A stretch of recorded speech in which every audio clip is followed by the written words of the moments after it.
inverse relation between the output and the input signal. So according to Kirchhoff's law, we are having this equation, right? So for positive half cycle, so during positive half cycle, we know that only because of forward bias of any one diode, we are having output as a positive, right? Now emitter current and hence the collector current are in the form of microampere because they are very small. So base current is also very small, only of 5%, right? So from this equation, see, for negative half cycle, we are having during negative half cycle of the input sinusoidal signal, forward bias of p type emitter decreases, right? For first diode. For second diode, we are having that p type of emitter as a forward bias, right? So that is the phase relation. Now gains in common base amplifier, this is important topic. So current amplifier factor or current gain. Now what is current gain is, for example, if we are talking about DC current gain, so it is the ratio of the collector current IC to the emitter current IE at constant collector voltage. So alpha DC is equal to IC upon IE at constant voltage VCB, right? Second, now AC current gain, it is the ratio of change in collector current delta IC to the change in emitter current delta IE at a constant collector voltage, right? So alpha AC is equal to delta IC upon delta IE at constant voltage, it is collector voltage, right? Now AC voltage gain, similar, voltage output voltage upon input voltage. So the ratio of change in output voltage to input voltage means simple, delta VCB upon delta VI, or we can write that voltage formula which is IR. So delta IC into RO upon delta IE into RI, right? So AVAC is equal to alpha AC into resistance gain, AC power gain. Now again, power gain means output power upon input power. So delta PO upon delta PI, output upon input, or APAC is equal to, see, power formula, it is only V into I. So delta VCB into delta IC upon delta VI into delta IE, that is power gain. So power gain formula, that is alpha AC square into resistance gain. Now NPN transistor as a common emitter amplifier. Now amplification due to this NPN transistor as common emitter amplifier. So again we are having two batteries, one is connected with forward bias and another is reverse bias, right? So emitter is common now, and we are using this circuit to amplify the signal, right? So see, base current IB, collector current IC, and emitter current IE. So we can see that for positive wave as a output we are getting negative wave, and for negative wave we are getting as a output as a positive wave, but it is amplified. You can see from this figure, right? Output current is more than input signal, so output is amplified, right, because of this common emitter amplifier. Again similar formula which is according to Kirchhoff's first rule, IE is equal to IC plus IB. So ICRL is the potential drop across the load resistance RL. So again in this circuit, according to Kirchhoff's law, VC is equal to ECE minus IC RL. Now again phase relation similar between output and input signal. Positive half cycle, we are having positive half cycle of the input sinusoidal signal, forward bias of base and emitter increases, right? So they increase the emitter current and hence the collector current is very small. Also we know that base current is also very small. Collector current is 95%, but base current is only 5%. So base current is very small according to collector current. So again minus VE half cycle. What is for negative half cycle? So during negative half cycle of the input sinusoidal signal, forward bias of P type base and N type emitter decreases. So we are having C collector current. We can also getting collector current by using milliampere, but for base current we have to use microammeter because it is very small. So this is the phase relation between output and input signal. Now PNP transistor has common emitter amplifier, right?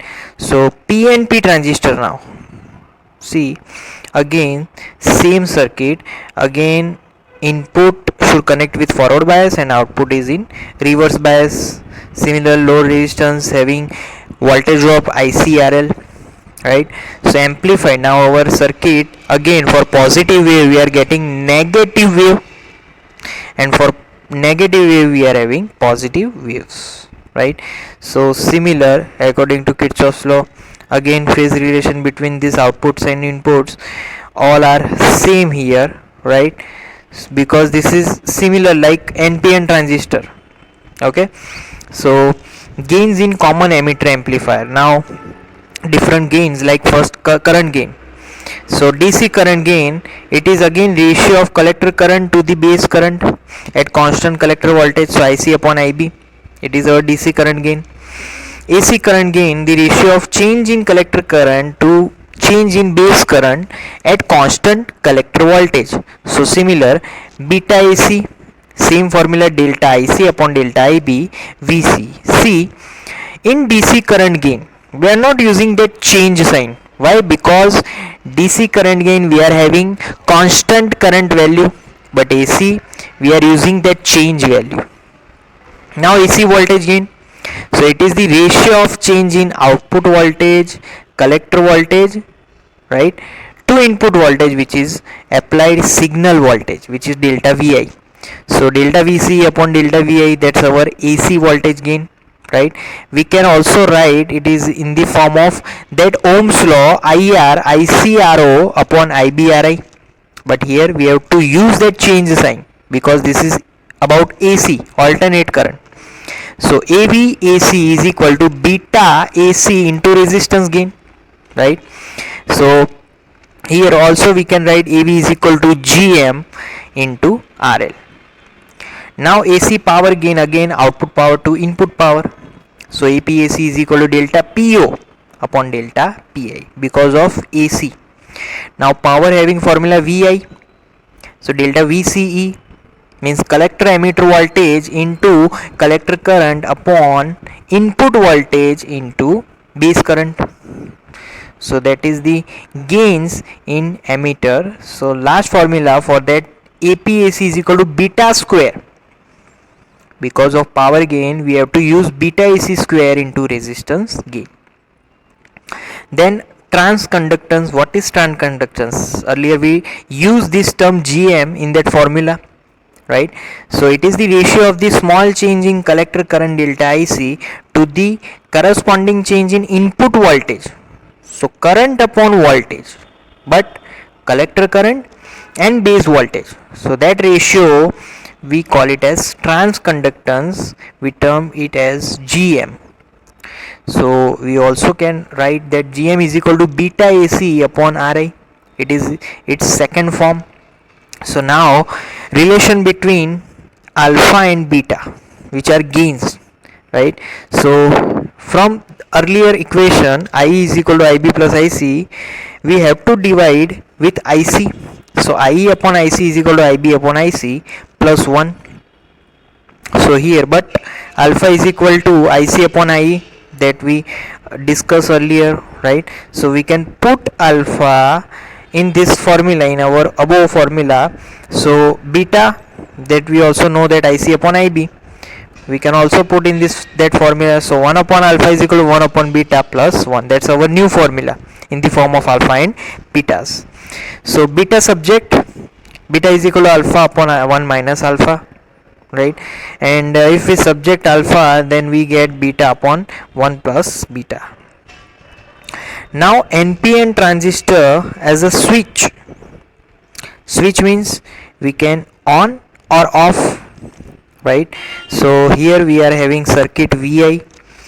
Again similar, VBB is in forward bias and VCC is in reverse bias. ICRC is our voltage drop. Okay, so starting from Kirchhoff first law, I is equal to IB plus IC, and ICRC, that is our potential drop in this circuit. So by Kirchhoff's law, if we apply Kirchhoff's law to this circuit, we are having this formula VBB VBE plus IB RB. Again for output condition, this second equation is of output characteristic, so we can also get that formula. And Vi, the last one, it is in input characteristic, Vi is equal to VBE plus IB RB. And again for output condition, we can write this formula C. As from this equation, see here, if we just observe that VBB, it is our input, so we can write VBB as Vi. VCE, it is our output, so we can write VO. So these 3 and 5 formula are same, and 2 and 4 formula are same, right?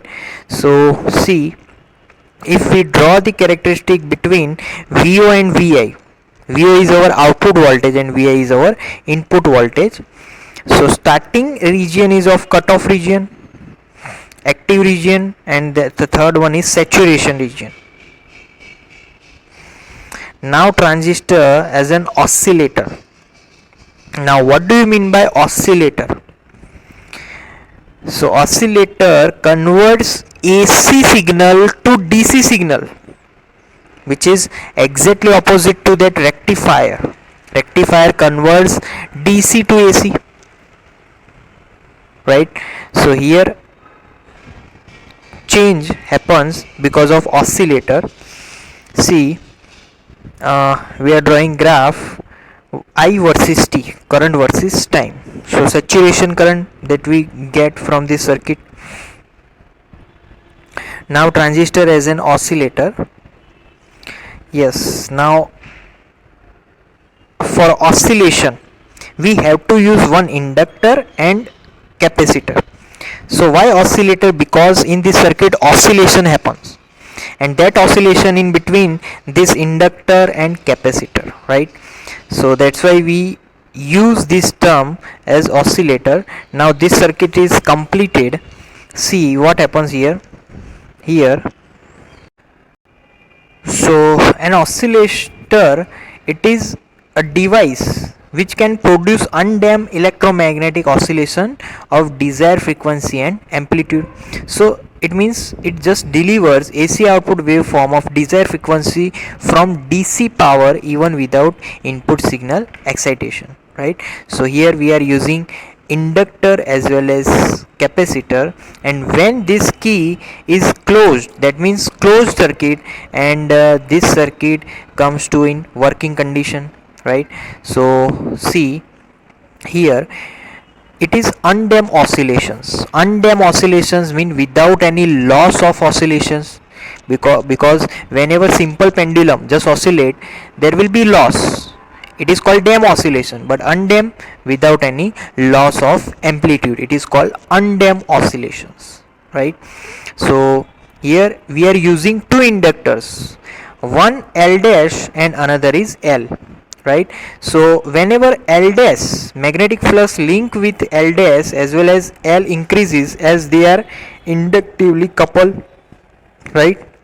If one magnetic flux increases, then other is also increases, because they are connecting with each other. So they have connect magnetic flux also. So whenever L increases, magnetic flux increases, then after what happens, after some time, because of working condition of this circuit, that capacitance is increasing, but at that time inductor energy will be decreasing. So now capacitor energy is increasing, inductor energy is decreasing. After some time capacitor comes to at maximum energy level, right?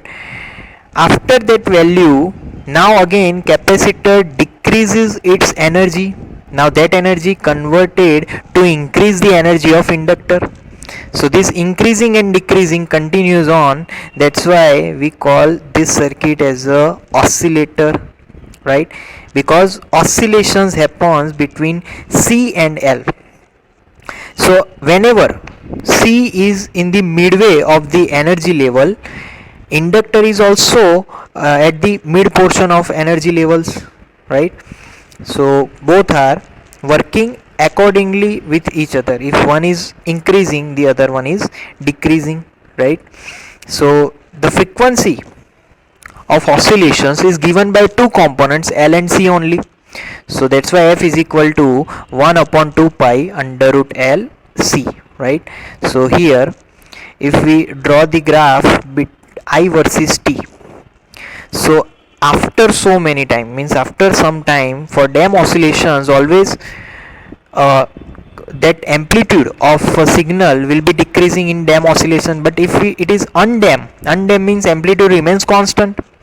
So here if we are talking undam oscillations, it means that current remains constant. It is called undam oscillations, right?